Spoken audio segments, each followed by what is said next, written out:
ফুটন্ত জলের মধ্যে কাঁচা আলু দিয়ে আজকে আমি তৈরি করব দারুণ স্বাদের একটি মুখরোচক রেসিপি। সন্ধ্যাবেলা হলেই কিন্তু আমাদের কিছু না কিছু খেতে ইচ্ছে করে, তাও আবার মুখরোচক রেসিপি।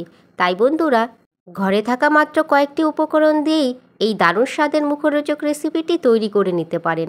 নমস্কার বন্ধুরা, নতুন আর একটা রেসিপিতে সকল বন্ধুদের স্বাগত। হ্যাঁ বন্ধুরা, ফুটন্ত গরম জলের মধ্যে এই আলু দিয়ে আজকে আমি তৈরি করব দারুণ স্বাদের মুখরোচক রেসিপি। আর এই রেসিপিটি বাচ্চা থেকে বড় সকলেরই ভালো লাগবে খেতে। আর বন্ধুরা, রেসিপিটি কিন্তু আপনারা স্কিপ না করে অবশ্যই পুরো ভিডিওটি দেখতে থাকুন। আর এখন আমি মূল রেসিপিটি শুরু করছি। রেসিপির শুরুতে সবার প্রথমে গ্যাসের ওভেনে একটা কড়াই বসিয়ে দিয়েছি, আর তার মধ্যে কিছুটা জল দিয়েছি, আর জলটাকে ভালো করে ফুটিয়েও নিয়েছি। জলটা যখন ফুটতে থাকবে তখন আমি জলের মধ্যে দেব আলু। দুটো মিডিয়াম সাইজের আলু ডুমু ডুমু করে কেটে নিয়েছি, আর সেই আলু দুটোই এখন এই ফুটন্ত জলের মধ্যে দিয়ে দিচ্ছি।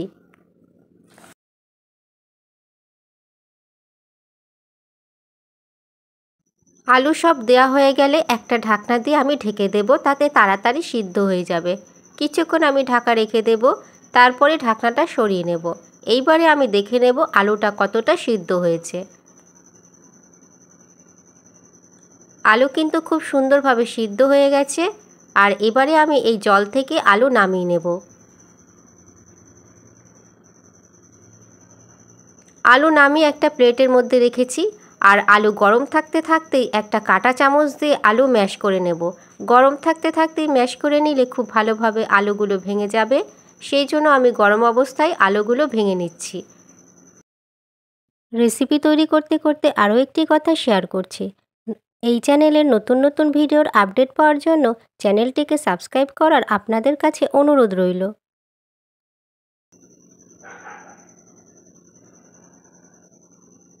সবকটা আলু ম্যাশ করা হয়ে গেছে, আর আলু ম্যাশ করতে করতে ঠান্ডাও হয়ে গেছে। এবারে আমি আলু হাত দিয়ে মাখিয়ে নেব। আর আলুর মধ্যে যদি দুটো একটা গোটা গোটা টুকরো থাকে সেইগুলো ভেঙে যাবে, সেই জন্য আলু একটু হাত দিয়ে মাখিয়ে নিচ্ছি।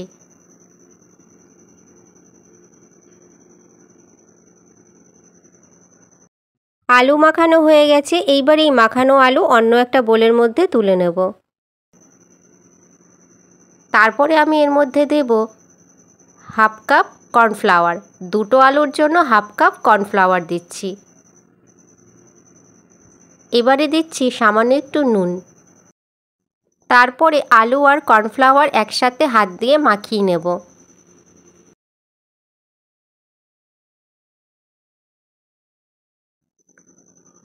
আলু আর কর্নফ্লাওয়ার এটা একটু নরম করে মাখিয়ে নেব। আর এবারে বন্ধুরা, একটা নরম সফট ডো বানিয়ে নিয়েছি আলুর। হাত ধুয়ে হাতের মধ্যে সামান্য একটু তেল মাখিয়ে নিয়েছি। তারপরে এর থেকে একদম ছোট ছোট লেচি কেটে নেব। লুচির থেকেও ছোট লেচি কাটবো। কেটে দুই হাত দিয়ে একটু ডলে নেব। তারপরে হাতের তালু দিয়ে একটু গোল শেপ দিয়ে দেব। গোল করে নিয়েছি। এবারে আমি একটা বোতল নিয়েছি, এই বোতল দিয়ে মাঝখানে একটু হালকা করে চাপ দিলাম, আর এই রেসিপির দারুণ একটা ডিজাইন তৈরি হয়ে গেল। এইভাবে আমি সবটুকু বানিয়ে নেব। তারপরে আরও একটা বানিয়ে দেখিয়ে দিচ্ছি, এতে আপনাদের বুঝতে অনেকটাই সুবিধা হবে। অল্প একটু লেচি নিলাম আলুর, দুই হাতে গোল করে দেব, তারপরে একটু চ্যাপ্টা করে দেব, চ্যাপ্টাটা যাতে গোল হয়। এবারে আমি বোতলটা দিয়ে মাঝখানে একটু হালকা করে চাপ দেব। ব্যাস, আর ডিজাইন তৈরি হয়ে গেল। এছাড়া যেটুকু দিয়ে বানানো বাকি আছে সেইটুকু ঠিক একই রকমভাবে আমি বানিয়ে নেব। আজকের এই রেসিপিটি বাচ্চাদের দিলে তারা কিন্তু খুব মজা করেই খেয়ে নেবে।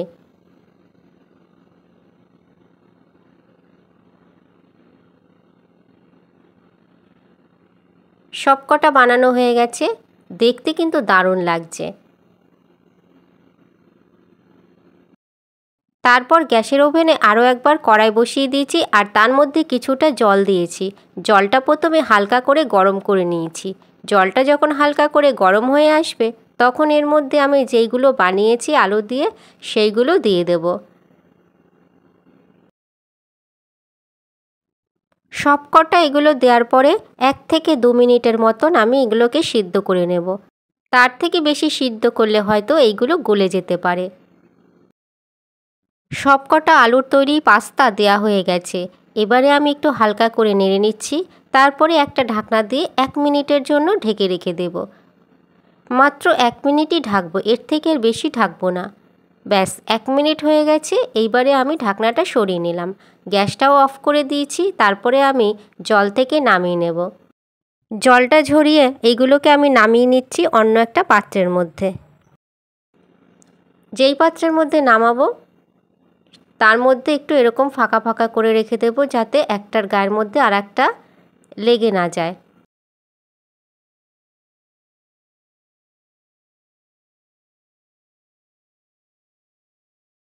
এইবারে আমি গ্যাসের ওভেনে একটা ফ্রাইং প্যান বসিয়ে দিয়েছি, আর তার মধ্যে আমি দিলাম 1 টেবিল স্পুনের মতন রিফাইন তেল।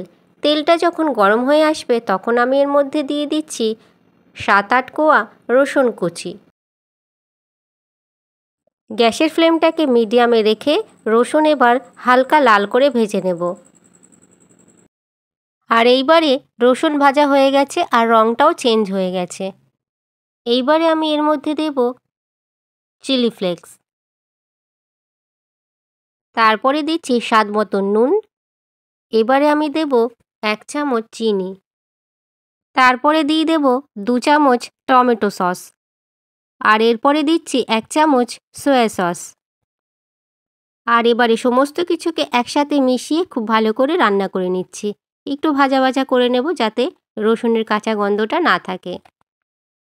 আর সব কিছু যখন খুব ভালোভাবে মেশানো হয়ে যাবে তখন আমি এর মধ্যে যে রেসিপিগুলো বানিয়েছি সেইগুলো একটা একটা করে দিয়ে দিচ্ছি।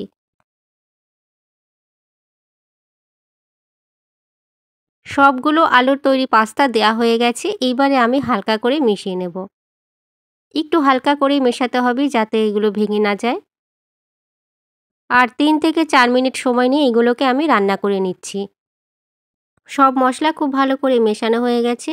তারপরে আমি এর মধ্যে ওপর থেকে দিয়ে দেব কুচনো ধনেপাতা। ধনেপাতা দিলে এর টেস্টটা কিন্তু দ্বিগুণ হয়ে যাবে। এইবারে ধনেপাতা দিয়ে আরও একবার খুব ভালো করে আমি মিশিয়ে নিচ্ছি এগুলোকে। তারপরে রেডি হয়ে গেলে গরম গরম পরিবেশন করব। খেতে কিন্তু দারুণ লাগবে।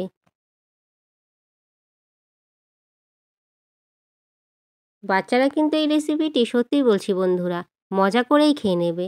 রেডি হয়ে গেছে একদম। তারপরে আমি নামিয়ে নিচ্ছি।